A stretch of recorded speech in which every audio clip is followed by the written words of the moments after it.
We're excited to have you all here and to join us today for this session. Before we begin, I would like to start in a good way and recognize that most of us here, including myself, are coming from the University of Calgary, which is located in the heart of southern Alberta, and we both acknowledge and pay tribute to the traditional territories of the people of Treaty 7, which include the Blackfoot Confederacy, which comprises the Siksika, the Piikani, and the Kainai First Nations, the Tsuut'ina First Nation, and the Stoney Nakoda, including the Chiniki, the Bearspaw, and the Goodstoney First Nations. The City of Calgary is also home to the Métis Nation of Alberta Region 3. I am a settler on these lands, and I'm grateful for opportunities like we have today and during You Flourish to be able to come together as a community and to be able to learn and connect in spaces like this. So that brings us to the beginning of our discussion here today. I'll stop sharing. So today we are lucky to be joined by two colleagues from the Sinneave Family Foundation to talk about what we can do to make our campus more inclusive. Jay Hawkenfers uses she, her pronouns, is the Learning and Connection Coordinator for the Sinneave Family Foundation. She oversees Sinneave's information and navigation service, which provides resources to self-advocates, parents, professionals, and additionally, Jay collaborates with colleagues on knowledge exchange activities, including engagement, community engagement, presentations, workshops, and digital content creation. Jay holds a Bachelor of Arts, which focuses on music and psychology. We're also joined by Dr. Shane Lynch, who uses he, him pronouns, and is a registered psychologist who has been working in autism and development disabilities space for over 25 years. As the Director of Innovation at the Sinneave Family Foundation, he is responsible for the design, implementation, and evaluation of new programs and services aimed at addressing gaps in services for autistic and neurodivergent individuals. So please join me in welcoming Jay and Shane. Thank you so much, Amy, for the great introduction. I will start by sharing my screen, and then we will get going. If I could just grab a thumbs up that you can see that would be great. Perfect. Okay, awesome. So today we are here to present about 6 principles to further include autistic and neurodivergent students. And so without further ado, we'll get in. And so this is just a little bit more about who we are. So as Amy mentioned, my name is Jay, and I'm the Learning and Connection Coordinator. My name is Shane. I'm Director of Innovation here at Sinneave. Awesome. So before we get started today, we did want to start by just grounding ourselves in the language that we'll be using and explaining more about why we choose to use certain language, acknowledging that language has a lot of power and can really shape a person's identity depending on the type of language that we use. And so throughout this presentation, you'll notice that Shane and I will both be using identity first language or autistic person or autistic people, as we acknowledge that that is the preferred term by most autistic Canadians. As the slide shows, we will be avoiding using things like living with autism because it is not a part of, or sorry, it is not a roommate, but rather it's a key piece to most people's identity. And we really want to avoid positioning it as a burden or someone who might be a victim of autism because we don't know an individual's experience and we don't want to assume that. And so we really want to make sure that we are positioning autism as a strength because although there are some challenges, it does come with many different strengths, and we want to make sure that we're acknowledging those. We'll also be focusing on terminology such as low support needs versus historical language, which used to be things like high functioning. Acknowledging that when we talk about support needs, this gives us a better understanding for how we can support someone and give them the tools that they need to succeed in an environment. To label someone with a functioning label doesn't help me to know how I need to support them in an environment, but by describing their support needs, it allows me to better support them. And so acknowledging that autism and neurodivergence is a key piece of someone's identity. As I mentioned earlier, we will be using identity first or autistic person language throughout this presentation. And so our agenda for today is we're going to start by digging into why these 6 principles are important and how they can be applied not only to autistic and neurodivergent people, but also everyone and how they can be beneficial for all. We'll dig into the actual principles, and then we've kept quite a bit of time at the end to have a discussion and answer any questions that you might have. And so as we start this presentation, we've used a tool called Slido. And so that'll be a great place for you to ask questions throughout the presentation as they come up, and that way you don't have to try to remember them till the end of the presentation. So if you get your smart device out and scan that QR code, or if you're joining us today on a computer, you're welcome to go to slido.com and use the code 876, and that'll bring you to our Slido page. You're welcome to ask questions throughout the presentation, and we will address them at the end. A really cool feature about Slido is it does allow you to either ask questions anonymously as well as upvote other questions. And so if you notice that someone has the same question as you, or you like someone else's question, feel free to vote it or like it. And then at the end of the presentation, Shane and I can address the most common or most liked questions. Throughout the presentation, there'll also be a few different opportunities to answer some surveys and things like that. And so we will be using Slido throughout the presentation. And so again, that's slido.com, code 876, or scanning the QR code. And at every point in time that we use Slido, you'll see this QR code again. All right. Thanks for the introduction there, Jay. She mentioned during the agenda that we're going to talk about why is this topic important. Why should we be paying attention to creating more inclusive spaces for autistic and neurodivergent students? And the fact is that the society in which we live, our culture has been created by non-neurodivergent or non-autistic majority, and because of that, those who are not neurodivergent or autistic often find themselves experiencing a mismatch between their skills, their needs, their capabilities, and the demands of the environment. So in an attempt to anchor some of this discussion as to, again, why it's relevant and why we should be thinking about it, according to the Government of Canada's stats, as well as, and it mirrors the stats from the States, the US Center for Disease Control, stats that have been published around the world, we know that approximately 20% of the population is neurodivergent. Now, that term neurodivergent or neurodivergence may be new to some folks. That term broadly describes natural differences in how people think, learn, and interact with others. So 1 in 5, if you think about your colleagues, you think about the number of students that are on campus, that's a lot of folks who have a natural difference in how they interact with the world, how they make sense of information, how they process information. Further, about 2% of the population is considered to be autistic, and autism is one of many neurodivergents. Some others that are very, very common that we see on campus, things like ADHD, learning disabilities, anxiety disorders, OCD, Tourette's, stuttering, the list goes on and on. So important to remember that this is something, neurodivergence and autism are things that are very common on campus and in our community. Next, so how does, let's situate this sort of nationally as well as at the University of Calgary. When we're looking nationally, last year it was reported that about 2.17 million students were enrolled in some kind of post-secondary education. So that's all post-secondary institutions, students of all ages. That's a lot of individuals on campuses across Canada. At the University of Calgary last year, there was about 35,000 students, give or take. So based on those numbers of 1 in 5 individuals are neurodivergent and 1 in 5 are neurodivergent and 2% being autistic, we're looking at about 700 autistic students and 7,000 neurodivergent students on campus. And that has nothing to do with staff, faculty, that's just the student population.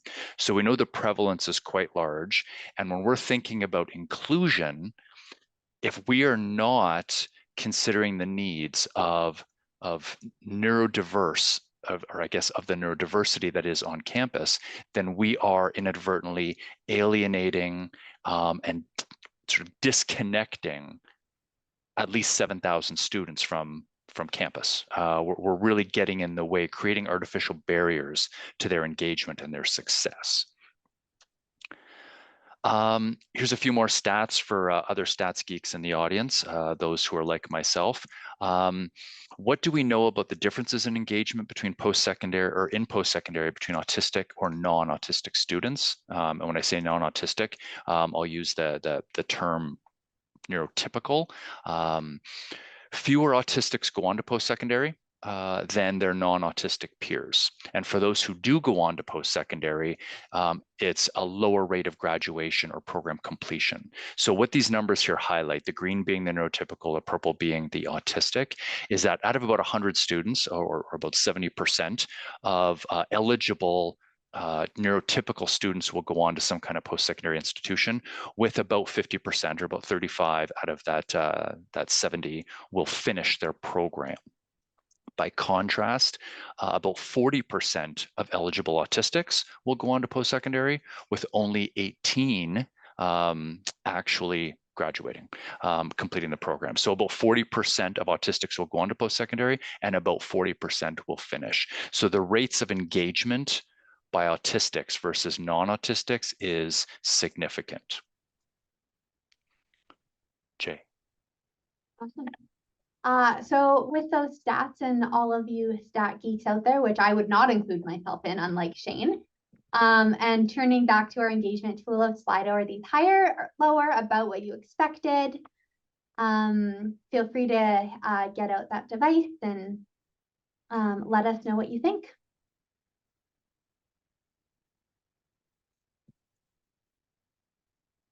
Lots of people about what they expected. Oh, some people higher now.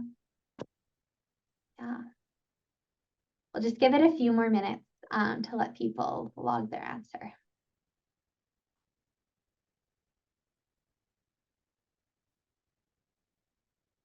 Awesome.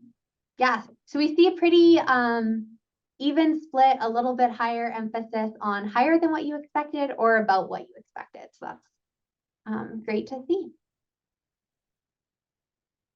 So moving on now to the 6 principles. So this gives you just an overarching theme of kind of where we're going in our presentation today. And so we're going to address the 6 principles, which are communication, connection, emotion, flexibility, environment, and structure, really with a lens for how to improve outcomes for autistic Canadians. That can be both the staff and the colleagues that you work with, as well as students. Really, these principles can be applied to any situation.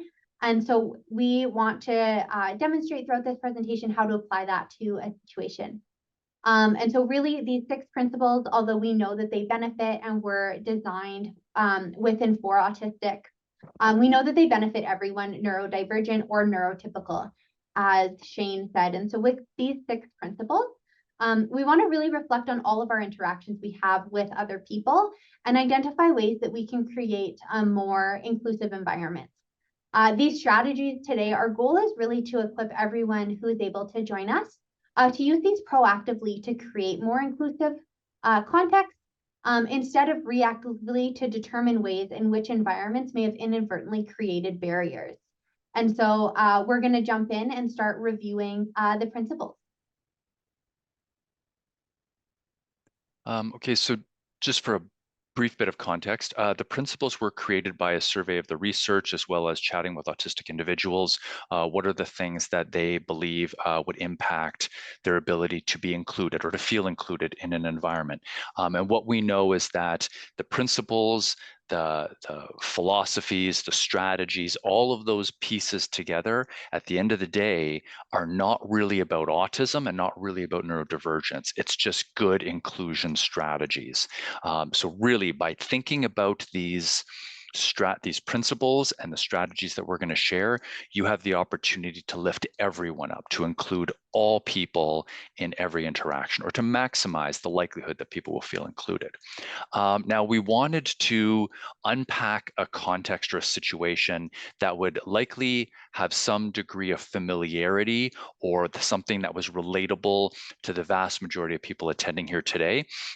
So what we decided to do is to apply these principles to a meeting, setting up or running a meeting with someone else, with a group of people. That's something that likely most of us have that experience in common. So the context behind this meeting that we're going to unpack is the annual departmental retreat.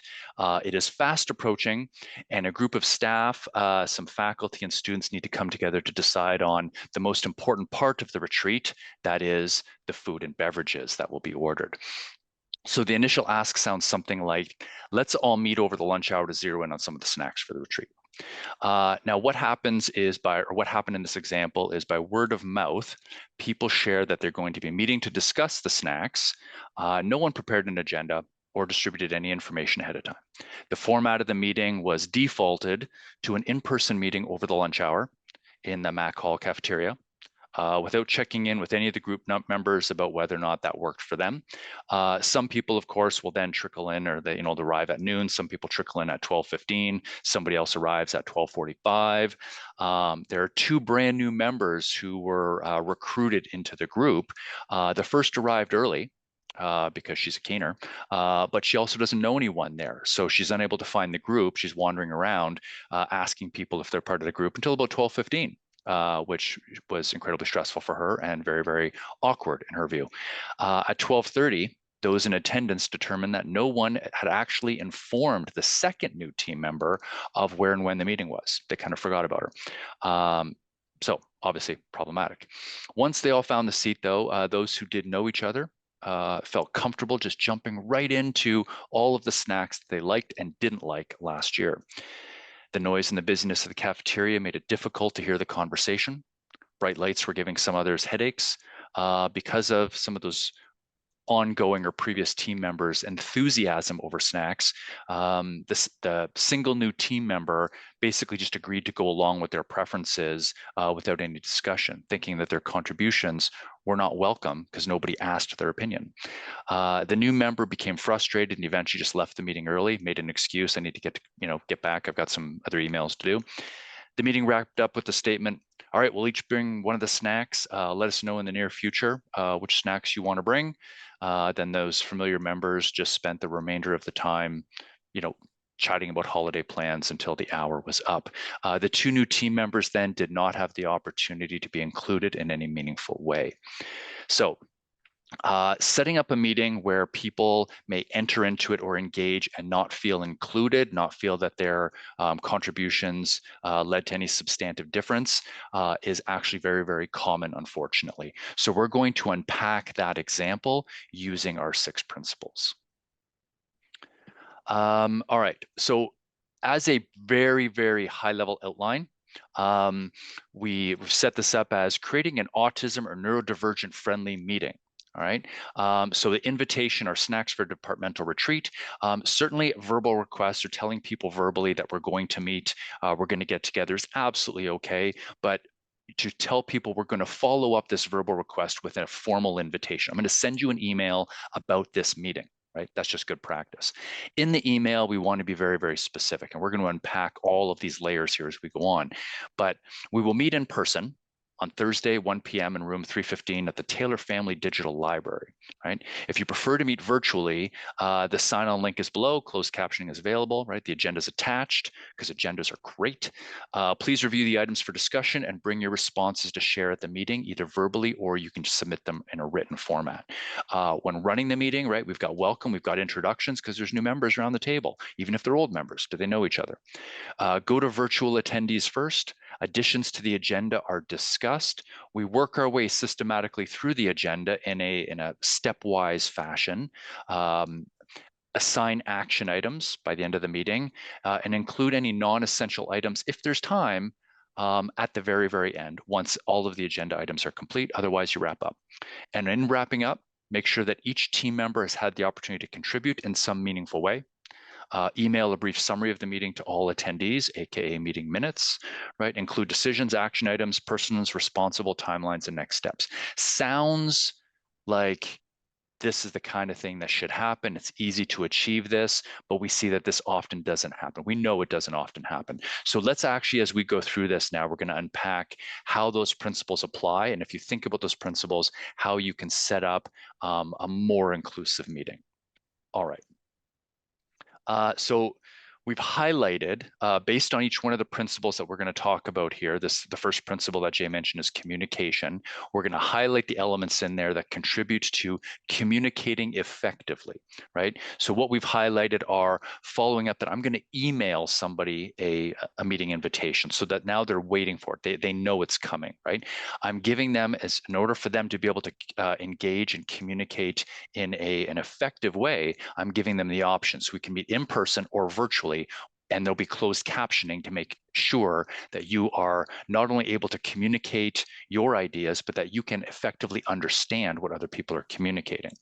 We're going to make sure that people have access to reviewing the items in advance, and people have the opportunity to bring their responses to the meeting, either verbally or written, allowing everyone to communicate in the way that they feel is best for them, that best suits their preferences. And then at the end, emailing a brief summary of the meeting to all attendees. What that allows people to do, for those who need more time to process information, they can walk away, process on their own time, rather than being forced to process at the processing speed of others around them. So that's the example.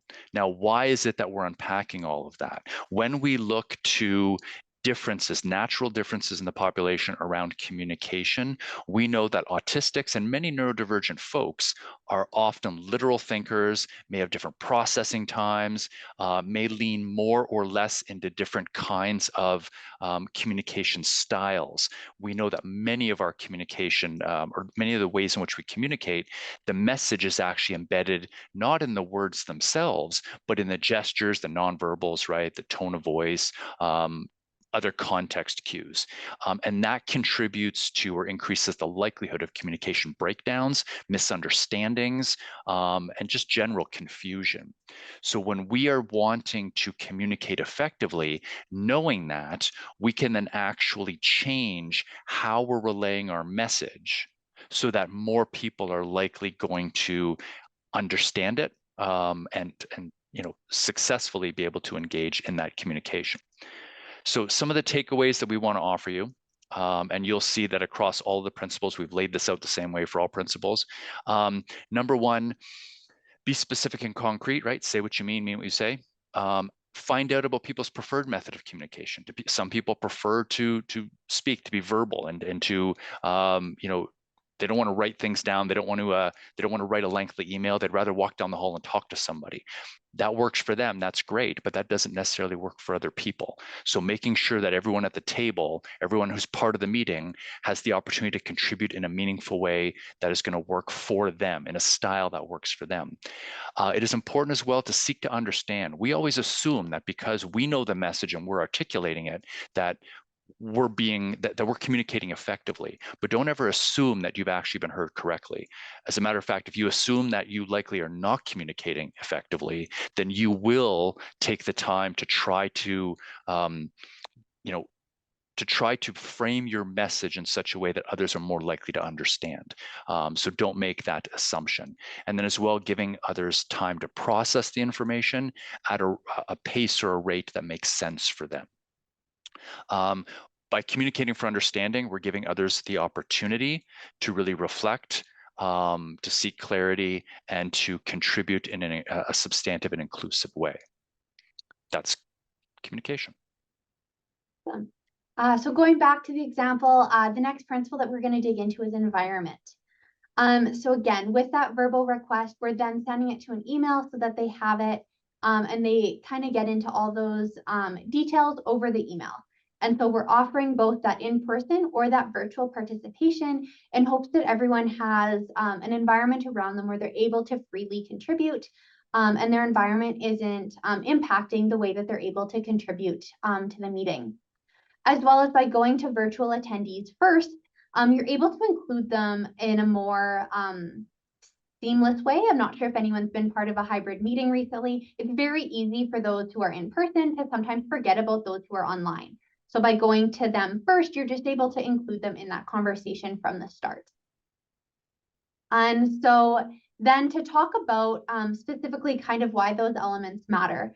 So something that we know about autistic and neurodivergent people is that everyone has different sensory needs, and we see a higher rate of sensory differences within that population. And so those sensory differences can look like people being more sensitive or hypersensitive to different sensory things, or hyposensitive and less sensitive. And so when we talk about sensory sensitivities or sensory differences, oftentimes we think about lights. We can think about smells, we can think about noise, and various things like that. And so it's important when people express that they have a concern is that something in their sensory environment isn't working for them, we take them seriously. Just because my sensory preference is different, or I might not notice things in the same way that the other person does, doesn't mean that their experience is invalid or that it shouldn't be believed. And so we want to really make sure that we're making the environment of the meeting comfortable for them, whether that's joining virtually, potentially from home, where they might have more ability to change that sensory environment around them, or meeting in a space where there is the option to, meet in that private space where you have a room to yourself. You're not meeting in Mac Hall cafeteria where people are jumping around and probably bumping into your chair and all of those different things. And so just taking into account how people may need to focus or interact and the distractions at play in the environment, as well as comfort level. And so then to go to the takeaways, we really want to encourage people to get curious. What are different ways that people can participate fully in their environment? Are there certain environments that people are more successful in than others? Can we ask meeting attendees when we send out that initial email, are there any sensory pieces that we should keep in mind? Maybe lights bother someone. And so finding a space that has natural light where we can turn off the internal lights is going to be really beneficial. Maybe other people it's noise. And so finding a quiet corner on campus is going to be really beneficial. And so really just opening up that conversation in the initial planning phases of the meeting to make sure that everyone can participate to their fullest ability. Something else that we want to do is when someone gives a concern or lets know that something isn't working for them, to take them seriously and really take a collaborative approach to look at how potentially you could mitigate that concern for that person so that they're able to fully participate. We often talk about the principles of environment in kind of 3 different large scale categories, which I'll touch on very briefly. And so really those global strategies are going to be those large pieces that, as a university you can change. And so it's physically changing or replacing the light bulb. Well, for the scale of most meetings, to discuss strategies like tearing down the university and rebuilding it isn't really feasible. And so we want to really focus on the personal strategies. Are there things that someone can do to make the space more welcoming, such as turning off the lights, wearing a ball cap, sunglasses, if we're talking about light sensitivity. If it's noise, it can be things like noise canceling headphones, finding a quieter place on campus, things like that. And then the third kind of way that we can think about environment and the principles and the strategies is planning strategies. And so if we know that someone doesn't like crowds, is there a way that we can start the meeting time after classes have started, so we're not going into that big crowd of people to try to get to the meeting? If we know that someone doesn't want to go through loud noises, maybe having them walk through the construction zone going on isn't the best fit. And so how can we plan ahead to make sure that they can show up to that meeting and be successful, knowing what we know about the environment? So I'll pass it back to Shane. And we're flying pretty quick here. The next principle was structure.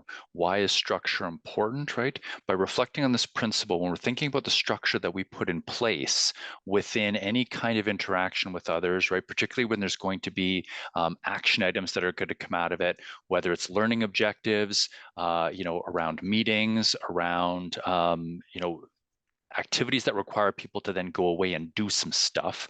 The structure is in place so that everyone understands expectations. Everyone understands how to contribute. People know how they're better able to take responsibility for their part of or whatever piece of the puzzle that they have to contribute. So highlighting here things that contribute to increased structure, right? It's number one, letting people know, okay, there's an invitation to this meeting. So it's that discrete invitation is itself part of the structure. And it outlined not only the fact that a meeting was happening, but basically the where, when, what, how, all of the details related to that meeting. So in person on Thursday or virtually. The link is below, right? The agenda is attached. That's part of the additional structure. Review items for discussion and bring your response. So people are being told in advance that this is a working meeting, right? When you come, it's not just a free form, stream of consciousness meeting. Bring your thinking to the meeting so that we can make decisions at this meeting. When the meeting starts, right, there's the welcome, the introductions, go through the agenda really quickly. You're setting it up so that everyone knows exactly what to expect and how the time will be used. The brief summary at the end, including all of the decisions and action items, make sure that everyone who is part of the meeting, if there was a communication breakdown in the meeting or the environment in this example, the cafeteria was too distracting and too difficult for someone's sensory system for them to really be able to pay attention to all the details. All of this structure has put in place a clarity of expectations and knowledge of what not only what was going to happen, but then what did happen. It documents what did happen so that if they weren't able to contribute meaningfully, they could go away, think about it, and potentially review the meeting minutes, all of the action items, and then be able to then step up and contribute in a more meaningful way. So even if the environment wasn't ideal, the structure that was put in place would allow them after the fact to be able to contribute in a substantive way. So why is this important, right? Structure allows us to plan our days, help us keeps us on time, keeps us focused, allows us to know what we need to do, when we need to do it, and increases the likelihood that what we're going to do is going to be successful. Autistic individuals in particular thrive in higher structure environments. It is something that all of us, we all thrive. The more structure there is, the more likely we're going to be successful because the more likely we know what we need to do. But for those who are autistic and neurodiverse, that need for structure, the ability to thrive that much more in structure increases exponentially. By increasing that amount of structure, not only does it help those who need it most, but it really helps lift everyone up, increasing everyone's likelihood of success within that environment. What are our key takeaways? When we're thinking about setting up the meeting, when we're thinking about setting up structure within a situation, we really want to make sure that we're promoting different methods of structure, include different ways of or anything that is based on people's preferences on how to increase their expectations or clarify their expectations for success. We are all reliant on schedules, right? Scheduling apps, checklists, we have timers, we have a whole host of tools that we use ourselves to keep us on track. Well, using those same tools around how we engage in our work in a collaborative way can only help everyone else out. We want to make sure the structure is communicated well, so there's an overlap between this principle and communication. We want to communicate the structure in plain language, making sure everyone understands how that structure should be used, how to make sense of what to expect. And it's always helpful to inquire with the individual. Check in to find out in your team members what works for them. What kind of structure do they want? Is it okay for them just to have a verbal list of things that you just run through? We're going to do A, B, and C, or do they want things written down? Do we need to review that list? What is it that people need in order to be successful? At the end of the day, it's better just to assume that more structure is needed than assume that it's not. It is highly unlikely that if you are running a meeting or organizing a meeting the way that we've gotten this example, that putting more structure in is going to be problematic in some way. It can only help. Whereas if you have not enough structure or there's a lack of structure, that's more likely to get in the way of success. So popping back to our example, we're going to talk about flexibility, which many of you are probably like, but you just talked about structure. Like this is the exact opposite. It's flexibility. And so really what we're going to outline here is how flexibility can add and actually support structure versus be at odds with structure. And so flexibility really speaks to that ability to ensure that everyone has the ability to contribute to the meeting in a meaningful way. And so on the slide, you'll see there's a verbal request as well as an email. So that's that flexibility depending on their communication style, but you have both of those options presented for them. And then it's talking about attending in person or virtually. And so it's giving people the flexibility of choice, which one's going to be most beneficial for them with the information that they have. In that initial meeting, you're meeting at in the MAC hall. That's probably not the ideal structure. And so people might opt to attend online if there was a hybrid option there. Versus meeting in the quiet room, people can opt to attend in person because potentially they know that that environment might be better suited for in-person attendance. So it's giving people that information so that they can make that informed decision within that structure and have that flexibility to contribute. Flexibility also, you'll see that we have additions to the agenda listed. And so really it's being flexible. If we know that potentially someone has an airborne allergy, but we didn't think of adding that on the agenda, it's being flexible to have those conversations and include that, but have it at the front end, not so that we're doing it at the back end, create those realistic expectations in that structure, but build in that flexibility there. And then include the non-essential items if there's time. And so being flexible to know that things might come up throughout the meeting. We don't know necessarily where all the conversation is going to go, but having that in a structured way so that people know to anticipate that at the end, if we have time, we'll continue the conversation with the things that aren't key. And so then talking about the principle, really it's that idea that we know that people require different things to be successful in daily life. And that unexpected changes can be very difficult for many autistic people to deal with. And so by providing flexibility, we're able to give them the power to make decisions and adapt to changes as they come. We know that for autistic to be flexible, it's very important that they understand the why. And so that we open that discussion, give them the information, provide people with the explanation, saying things like, well, Mac Hall is just a better place to meet because it's more fun. I can grab my lunch there and it's convenient for me. That doesn't really provide a strong rationale, whereas saying something like, I want to be flexible to make sure we can have hybrid and in-person attendance, so we're going to meet here in the library, that explains fully the need for the change in venue to those who maybe preferred Mac Hall to begin with. It was convenient for them. They were already there. And so by telling people and giving the full explanation, it allows everyone to adapt to change much easier.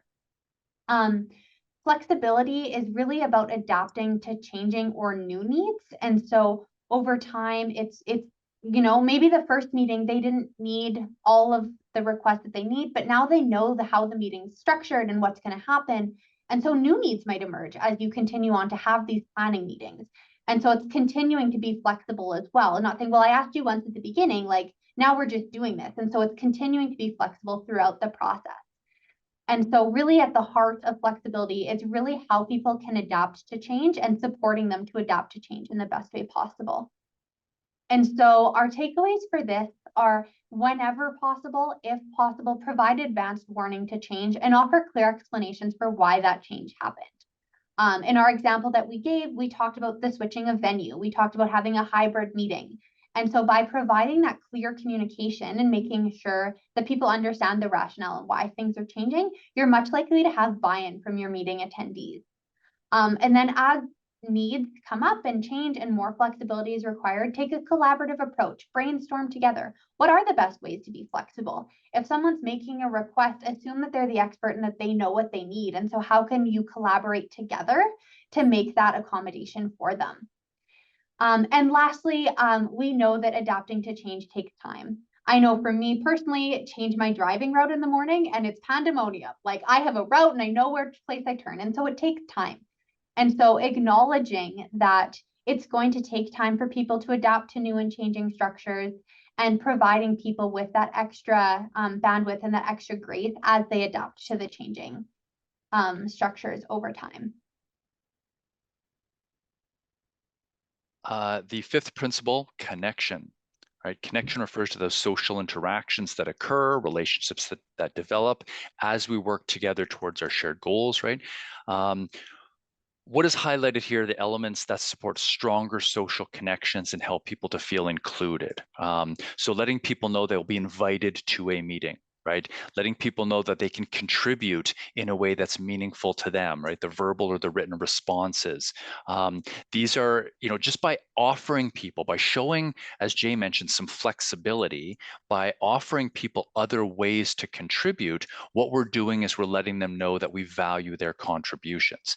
If we only accepted, verbal contributions, then we are absolutely going to create barriers to some people feeling included.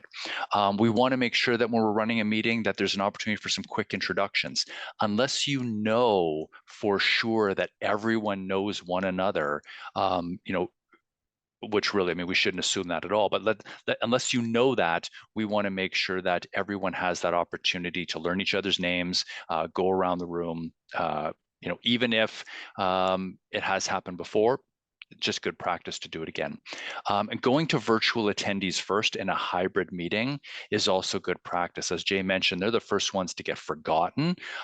So going to the virtual group first, making sure they're included before going around those to those who are in person. And make sure that by the end of it, as part of the wrap up, that you have heard from every member.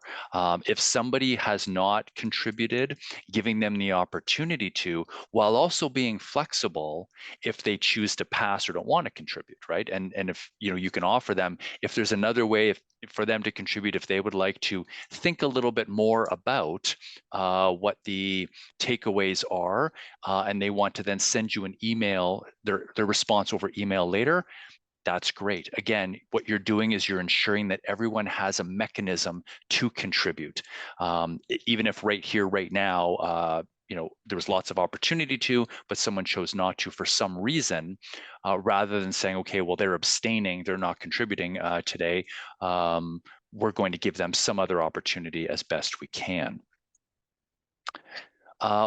Some of the reasons why this is really important, right? Social interactions are influenced by a host of unwritten rules, personal preferences, social and cultural norms, all of which vary based on the people within a particular context, within a particular day, particular week. Given the number of variables that influence all of the things that contribute to a social interaction, it should be expected that you will encounter people who may not respond to you or engage with you the way that you expected them to.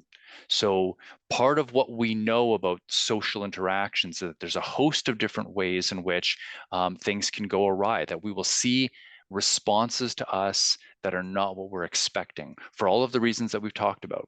So whether we are meeting in person, hybrid, or just all virtually, we may often get reactions, we may get interactions with folks that to us are, we're surprised, we're confused, we find ourselves challenged by their reaction, or other people are feeling the same way, they're surprised, confused, or challenged by our social interactions. Regardless, we want to make sure that when we focus on, what to do about it, that we don't judge. We always want to make sure that we're curious about why people are doing what they're doing. Maybe flip to the next slide for us. Looking at our takeaways, we want to make sure that when we're seeing something that's unexpected, if people are not engaging the way we expect them to, that we approach it from a sense of curiosity, from a non-judgmental place. We want to make sure that we're always assuming good intent in people. By doing so, by taking that approach, we're less likely to be triggered by somebody not responding the way that we're expecting them to, and remaining open to whatever they do contribute when they choose to contribute. Often when individuals break any unwritten social norms, we assume that they're doing so out of malice. There's something wrong, right? They're the ones who have a problem, rather than assuming that it's due to some social, cultural, or natural biological difference. So, more than any other takeaway, one of the things that I think is the best takeaway for this one, as well as most of the other principles really, is to have an approach of curiosity. Be curious. When social rules are broken, or if you see something socially that you didn't expect, remember that that's something you didn't expect. That doesn't mean the other person is wrong or that they did something incorrect. Instead of jumping to conclusions, you want to spend the moment to be curious. Ask individuals, what are they thinking? Seek to understand. Inclusion is really about getting to know people and appreciating their differences, rather than interpreting their differences through your lens. Jay. Awesome. Thank you. I also wanted to remind everyone, as we're chatting through these things, if you have any questions, please feel free to put them in the Slido. And again, the code for that is 876. So jumping into our last principle, we're going to talk a little bit about emotion. So if you remember back to that first example that we gave, we had one group member who didn't show up because we forgot to invite them, and a second group member that made an excuse and walked away because they were frustrated because they felt like they had nothing to contribute. Versus in this neurodivergent friendly or autistic friendly meeting, or just really a well-planned meeting, what we're seeing here is that each member has contributed, that people are bringing their responses and they're sharing, and they're feeling like valued members of the meeting. And so we want to really make sure that people are feeling that way. And so something to be aware of when it comes to emotion is that there can be mismatched between the emotion and the situation. And so, as Shane mentioned in connection, if someone hasn't participated at the end of the meeting, we want to give them a chance to participate. What we see with some autistics is something that we call flat affect. And what that means is their expression or their tone of voice remains very neutral, even though they're experiencing strong reactions. And so in this example, it could be something like they're really pumped about a certain snack. They're very excited. It's their favorite snack, yet they haven't said a single thing throughout the meeting. And so by making sure that we're checking in with everyone before we adjourn the meeting, we might be able to hear that feedback, and we might be able to really make sure that they're feeling engaged and can express their emotions, instead of making assumptions that they might be disinterested in the meeting or that they might be distracted. We know that there is a wide variability in emotional expressions, and that is both in terms of culture as well as societal norms. And so by getting curious again and asking questions, and you'll hear that curiosity be a reoccurring theme throughout many of these principles, and not making assumptions, we can really give people the ability to express their emotions without making assumptions about how someone may be feeling.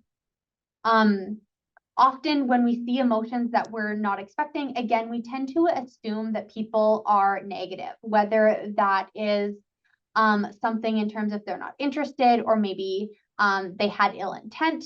And so it's really making sure that we're staying curious, asking people why they reacted a certain way, instead of assuming that as the recipient, you go, oh, I know why they did that. They did that because they're mad at me. They did that because I did something. And so really staying curious and making sure that we're asking those questions and ensuring that we understand. And lastly, we also know that, again, that nonverbal, that body language forms a lot of how we detect and pick up emotions.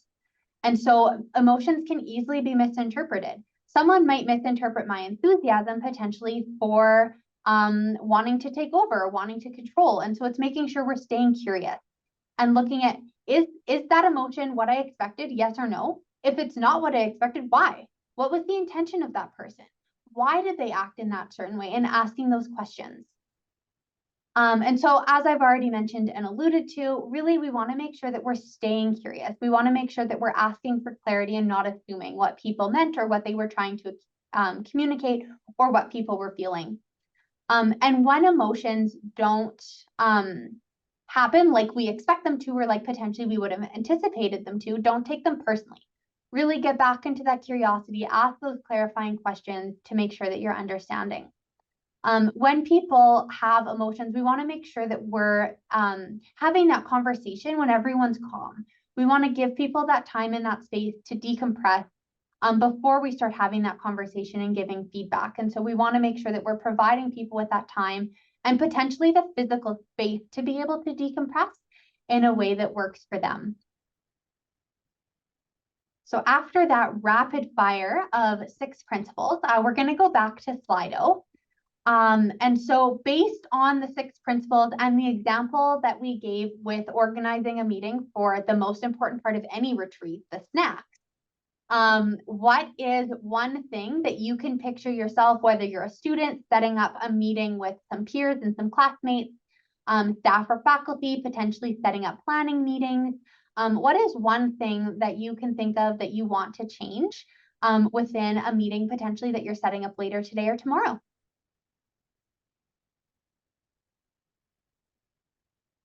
Awareness. Or structure and asking for written input. Yep. Asking about sensory needs. Providing options. Again, that speaks to that flexibility. Explicitly asking participants for their preferences. Yeah, so again, that structure flexibility dichotomy that we talked about. Yeah. Flexible ways to communicate.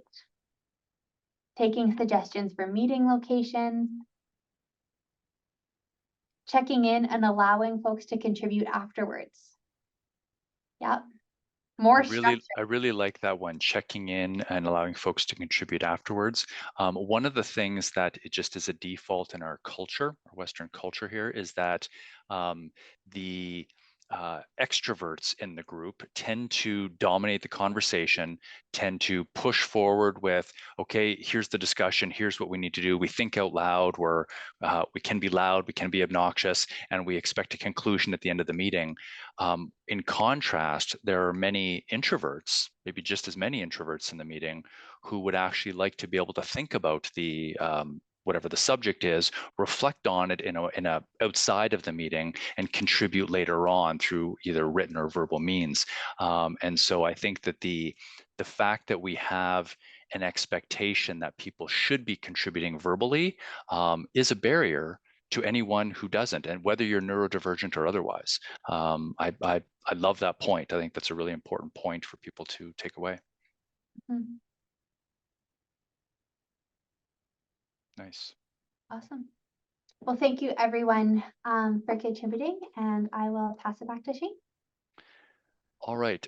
So what we have here is another QR code that you can use. You could also go to our website, sinneavefoundation.org. We certainly can make sure that that's emailed out to folks. It's on the last slide, so you'll get access to that. But what we have here is written description of each one of the 6 principles in a lot more detail than what we had time to cover today.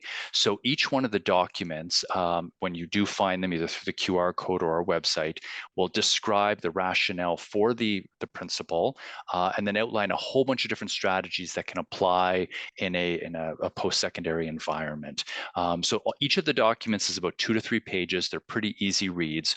All of our resources are free. You're welcome to download. You're welcome to share. You're welcome to deposit them straight into the recycle bin.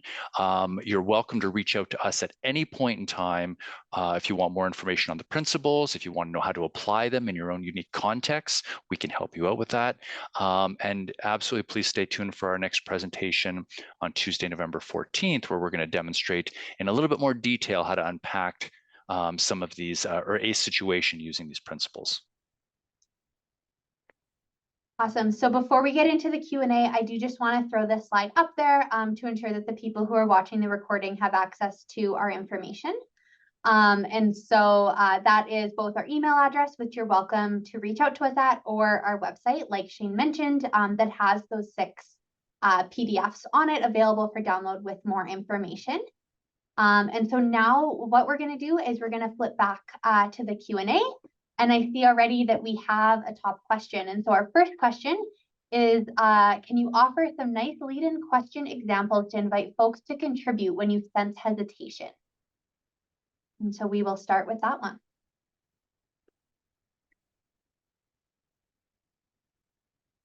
How do you want to do that? I was thinking I asked you the question, you answer the question while I figure out the Slido piece. All right, sure, yeah, all right. I see how this is going to work. So one of the things that I would say is, if you expect that there are differences in people's interest in how to contribute, like I want to approach this thinking from those principles, the place of those principles, that everyone wants to contribute. I'm going to assume that, but how they want to contribute and their motivations for contributing in different ways changes from person to person. So if my expectation is I'm running a live in-person meeting and I want to go around the table and have everyone contribute. If somebody is hesitating, or even if I want to anticipate that some people might hesitate, I'm going to give people the option in advance that they can write their answer down and then contribute in a written way, and I can read that out to the group, or they can send it to me offline if they don't want to voice that or submit it in a written way in that moment. So I just want to make sure that I'm giving people the option. So I think for me, what I would say is the lead into that expectation of I need people to contribute is I need people to contribute in a meaningful way. You are welcome to contribute verbally right here, right now, verbally after the meeting once you've had some time to think about it, or send me a written note either now or after the meeting. So giving people a couple of options so that people can contribute meaningfully when we don't know what is causing the hesitation. Right. So I'm assuming from this, you're sensing hesitation, but you don't know why they're hesitating. So I will automatically then give people different ways to contribute in case there's something about right here, right now that is getting in the way. Shane offered like a really great flexibility. I would go back and offer some structure as well. Provide some parameters. You're welcome to contribute after this meeting in writing until this date. And so providing people with that structure to know when they need to contribute by, if they're choosing to contribute after the meeting with that flexibility in writing, say, they know that they have to get you that answer by a certain date so that their their opinion is valued, so that they have a chance to contribute while you're still talking or making that decision. Okay. Next question, I will read it out. As a neurodiverse person myself, I'm wondering if there are any suggestions for ways to communicate sensory needs to people who may not otherwise understand. One of the things that I guess an example that I use when I'm presenting on sensory sensitivities is I ask people, maybe it's a group presentation, how many people have a reaction to fingernails on the chalkboard, right? Just imagine on the chalkboard. How many people, it creates some sort of a reaction. For me, hairs in the back of my neck stand up. It actually makes me nauseous. I immediately react and I can't help it. So I use that as an example that everyone has different sensory preferences, things that they like, things that they don't like. One of the things about neurodivergent folks is the sensory differences are because the brain is processing information differently. This is well known, particularly in the autism space. There's, we've got neurophysiological data that shows the brain is processing information differently. So when a neurodivergent person is saying that this thing is bothering me, when it's not bothering somebody else, yeah, it's difficult for them to understand that. Absolutely it is. It's because it's just not their reality. It's not their world.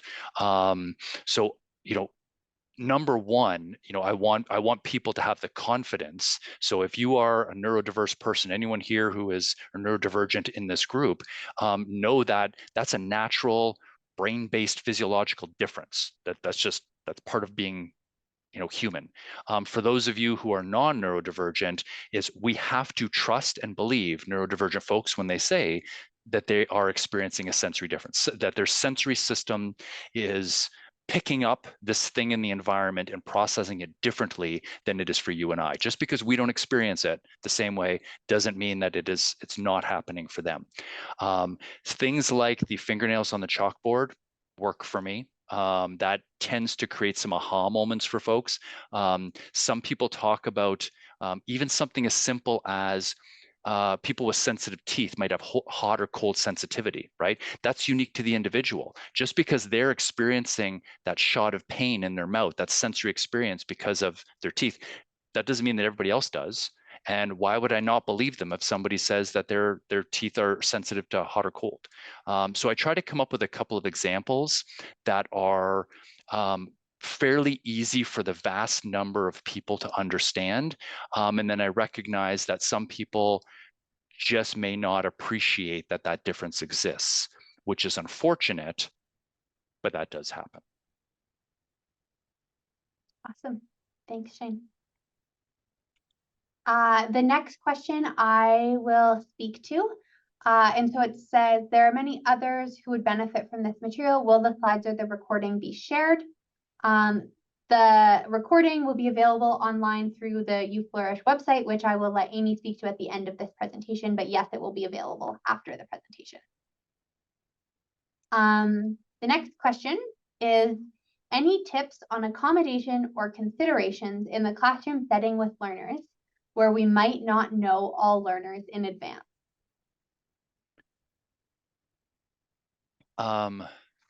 Sorry, the problem with the Y chromosome is that I am terrible at multitasking, and I was trying to respond to an in chat here in the Zoom while you were also reading. Anyway, tips on accommodating or consideration of the classroom setting with learners where we might not know all learners in advance. That's a tough one.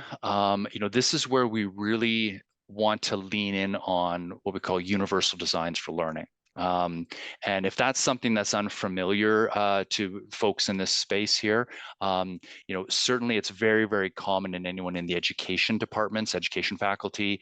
If you look at universal design for learning, what you'll learn from doing some Googling of that is that what we try to do is look at what are some fairly common kinds of accommodations that students might benefit from in the classroom setting.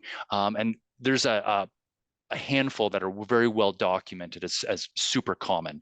So those ones there, we would try to embed those in how the course itself or the classroom environment is constructed. So right from how we've explained things in the syllabus to how we're setting up our the actual lesson plans and what we're teaching in the classroom, how we're explaining concepts, how we are communicating our expectations around assignments, exams, how group work is going to be done. What we're doing is we're trying to embed as much of that as we can within how the classroom is designed at a baseline level. Now, that's not going to address all of the needs in the classroom, but that will address the most common ones. And then from there, if you have students who come to you and say, hey, I would like an accommodation X or I would like accommodation Y, I think about how can I embed those into just the daily routines. It's unlikely that any universal design is going to meet everyone's needs, but what the research does show is that if we do take that universal design approach, thinking about, again, these six principles we mentioned these are not autism specific, they're not neurodivergent specific. This is just good principles of inclusion at the end of the day. So if you look to these principles as a starting place or look at universal design, how to embed all of this into the way you set up your learning environments, you're more likely to meet more students' needs. And then as a result, more student engagement, which is great. For those students who need a little bit more, inviting them to come to you, inviting students, like I don't care when I'm teaching at the post-secondary level, I don't care if a student has a piece of paper from Accessibility Services about a certain diagnosis. Like, just let me know what you need, right? They come to me and they say, I really benefit from this kind of support or that kind of support. Okay, I'll do what I can to embed that into my lesson. And I'm doing my best to do that. Do I do it perfectly? No, of course not, right? But I'm trying my best to do it for all students as best I can, so that those who may not have a diagnosis but would benefit from it anyway could do that benefit. So I would start with universal designs for learning. You can find any of that information, common strategies for universal design in the classroom by Googling or any kind of quick lit search. I would also say framing it in a really positive way by framing the question of like, what do you need to learn best? You're going to probably have a higher response rate than saying things like, is there anything about this class that doesn't work for you? And so by focusing on how you learn best and focusing it more on that positive and that strength-based, you may have more people contribute more meaningful suggestions for what they need to learn in a certain environment. Okay. We will do this one next. So the next question is, I thrive with less structure and high stimulation, like colors, movements, sound, to be able to focus. How could I adapt when meetings are too structured? That's a fantastic question. So this, as Jay mentioned in the presentation, structure and flexibility, those two principles are basically two sides of the same coin. So when we're setting up, an opportunity, let's say a meeting, right, and we want all that structure in place, I'm also one too that the fact that I have to sit here to present, this doesn't work for me. I like to stand up. I like to move around. I've got a little focus tool here that I'm constantly fidgeting with the entire presentation. I like the movement, the sounds. Like I'm very much. I think I'm like you, whomever wrote this question. I will usually tell people up front that, hey, you know what? If anyone else needs to move around, stand up, kind of fidget with some stuff, you're welcome to do so. I'll tell people that I need to do that, and that's something that by providing that, communicating that expectation up front, I'm actually, and so this again, leaning into the principles, I'm setting the structure of that meeting up so that people expect that I'm going to do some different things socially, right? That's the connection principle. I might socially be doing some different things that other people are not doing in order for me to be able to engage effectively in this meeting. So it's really about the advanced expectation and warning that you need some flexibility within the structure of the meeting. And I think just communicating that in advance to folks can be helpful. And I say that because that's the way that I feel I am, and that has worked for me up until today, anyway. Anna? Awesome. Okay, so the next question is, how can you accommodate an environment when someone has a high hyper and someone has a high hypo sensory need? So when That's those a good two question. needs are at odds. Yeah. When the two needs are at odds, I have to say that's probably not happened too often for me in my career thus far. What I tend to encourage folks is, together, let's collaborate, because it's not just on me. If I'm the instructor, I'm the instructor, I'm the one running the meeting. It's not just on me. Accommodations and supporting folks is not one person's responsibility. It is everyone's responsibility. So I want to bring people together and say, okay, you prefer meetings to be set up, the environment to be this way. You prefer it to be that way. How can we come together so that we can meet as a group, we can be productive, everyone can contribute in a meaningful way while making sure that the environment works for you? Well, let's say we've got one person who really likes bright lights, who likes, to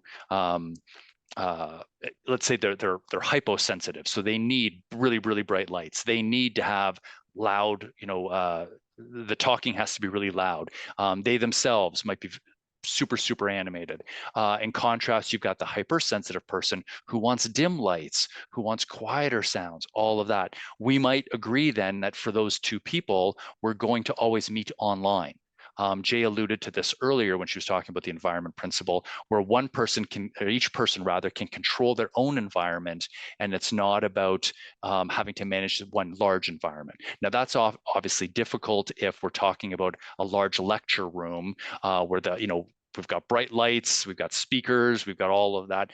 I would encourage people to, let's have an open conversation about how do you typically accommodate your environment to enable you to engage meaningfully. You can't guess at that. And if you do guess, you're never going to get it right. So you really need to have a conversation with those parties to say, what are some of the strategies that you use that have been successful in the past? Let's talk about where we can meet in the middle here to make this experience successful for most. Maybe we do need to turn the lights on and we invite people to bring in sunglasses or wear baseball hats so they can shield their eyes from the light. Maybe we are turning the sound on the microphone system up right at the podium and encouraging people, if it's too loud for them, bring some earphones or something, or earbuds that will just mute the sound a little bit. So engaging in some problem solving with folks, because it is something that you're going to have to do together in a collaborative way. You'll never be able to guess and be successful with everyone. Yeah, and I think really what Shane's underlying there is that curiosity piece. Get curious with both of those parties, open up that dialogue to meet in the middle. And so yeah, just that curiosity piece again, and collaborative problem solving as things arise. Okay, our next question. Can you say more about the idea of time and space? How can we be more thoughtful about the amount of content and overloading people and overfull agendas? Yeah, I mean, that's a tough one. So the idea of time and space is just making sure that people have the time they need to really process the information and be able to make informed decisions and meaningful contributions, right? It starts from having an agenda up front that gives people what the discussion items are going to be and cueing people to what thinking they need to do in advance of the meeting. Now, that doesn't mean necessarily that people are going to be able to do that, because I don't know if I trust that we're all in the same boat where we are completely overworked. We don't have time for this. But assuming that, again, all things being equal, we can give people an agenda in advance where we highlight what is the thing that you need to come to this meeting prepared to do. I need you to be contributing on this subject. I need you to be thinking about this idea and bring your contributions there. If we give people that advanced warning to do that thinking in advance, they can do it at their own time, so that when they get to the meeting, they're ready to just give their answer. They've already done the thinking, so they can share their answer and we can get to making a decision. So by giving people that advanced warning, letting them do their thinking in advance of the meeting, that is going to allow us to be more effective, allow people to process more effectively within the meeting. Now, in the meeting itself, if something happens, there's some new content, or we decide that we need to think about some new topic, engage in new thinking, still need to make a decision about it, it is better to allow for more meaningful contributions, to say, okay, you know what, we need to take this away then.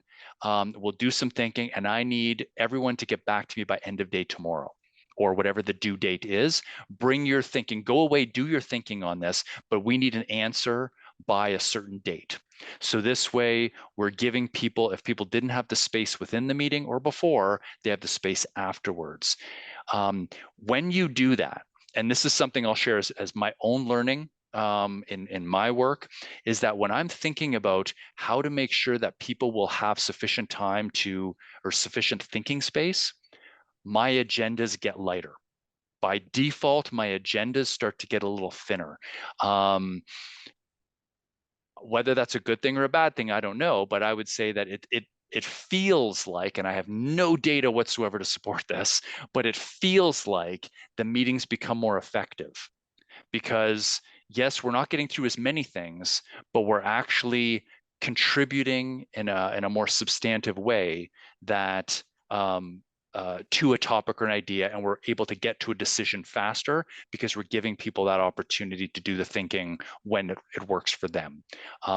So yeah, it does thin the agendas a little bit. It may work for some meetings, it may not work for all, but I think the important part is that how do we set people up with the time and the space that you've put in quotes to be able to be thoughtful about the content. Starts before the meeting and it wraps up after the meeting. That's all I can say about that, I think. Yeah. I also think that the idea of having a break for longer sessions, I know someone mentioned that as well, but just that idea of making sure that you're building in that physical time and space as well. If you're having that heavy brainstorming session or you're having a very dense agenda, giving people that time to take a step back and reflect and process can also be beneficial. Okay. Next question is, it's concerning that only 40% of autistic students do not graduate. Is there a strategy to address this? So there's a host of different approaches to this at the Sinneave Family Foundation. One of the approaches that we've taken to address this problem is something that we call Autism Campus Prep. So we have an online self-paced learning set of modules for students who are thinking about going into post-secondary that basically lays the foundation of what to expect. So across all kinds of post-secondary style institutions, what should you expect from the post-secondary experience? What we're trying to do through that content, through that self-paced set of modules, is better prepare students coming out of high school for what are the realistic demands of the post-secondary environment, so that when students land in that environment, they're not feeling lost right from day one, but they have a sense of, who should they be talking to? Where are the sources of support? What are the expectations on their independence in the classroom? What are their expectations around how to navigate the university environment? So basically laying out a bunch of things that autistics who have participated in post-secondary have said, these are the things that have been the game changers for them to help them be successful. So we've taken all of that in addition to what we know from the research to put together a set of modules to help prime potential post-secondary students for greater success. We've been running that for a couple years now as a self-paced program. What we don't know is we have absolutely no data that supports whether or not that program actually does increase engagement and program completion. And part of the reason is because the University of Calgary won't give us access to all their data. I say that facetiously, I'm joking, confidentiality. Really, we don't have a way of being able to monitor those who take the course. Do they get into a post-secondary institution? Do they end up graduating? We don't have a mechanism for tracking people once they've taken our course. So that leaves us with hoping that it's making a difference for some. But yeah, Autism Campus Prep is one version of that. There's a host of different programs, learning modules that are similar to that. And I know that the University of Calgary also has two individuals called the neurodiversity advisors. And the neurodiversity advisors are available for any student, whether you have a diagnosis or otherwise. You can show up and get some support from them. They can help support you in whatever that university transition might look like, help guide you to the resources that you need. So external organizations like Sinneave, we're doing some things, and University of Calgary is actually, as an organization, is doing some things in order to help increase not only initial engagement and enrollment of autistic students, but how to keep them in school and finishing their programs eventually. Yes. Awesome. Also, there's a few questions that have come in through the chat. And so one of them is the online module specific to U of C or any university? And so Autism Campus Prep is general to any post-secondary. And so it can be done by any student. And then the second question is, do you track students that withdraw, why they withdraw, and what was a barrier to them? The way that we have the course set up right now, we don't expect that people are taking it to completion. And so they're able to jump around from module to module. And so a lack of completion doesn't necessarily indicate withdrawal for us, but rather that they picked the topic that may have been most recent or most relevant or interesting to them. And so we don't have a way to track that strictly because we don't track completion. However, we do offer the ability to provide feedback if some of our content was a barrier into what that would be. And then here, withdraw from universities. Again, U of C doesn't give us their data, so we can't track autistic students who withdraw from university and autistic students that drop out. Incidentally, I will share that there's been a lot of really great research that's been done on the autistic students' experience in post-secondary. And at the end of the day, if I can sort of broad sort of generalization here, summarize what the research says, is that for autistic students, the things that are barriers to them being successful in the post-secondary environment has nothing to do with the academic curriculum, has nothing to do with the demands of like how dense the curriculum is. It's not about the subject matter. It's not that the students don't have the skills to tackle that curriculum. Rather, it's all of the social and environmental demands that encircle the curriculum. So it's things like some of the time management, it's some of the social demands. It's not the education itself, it's not the curriculum that is the barrier for students. It's all of the demands around the curriculum, things that are connected to or related to autistic characteristics, and how the environments are created for non-autistics or non-neurodivergent folks. That's what tends to be the greatest barrier. And if the environments were more inclusive, if the environments were more flexible in allowing and creating ways in which autistics and neurodivergent folks could engage in the content, that actually would increase engagement and ultimately program completion. Awesome. Perfect. Well, with that, we have no more questions in our Slido, and so I will just wrap it up and thank everyone for coming today and coming back for those of you who came back. And yeah, as I previously mentioned, that has all of our contact information. We are located on the far west side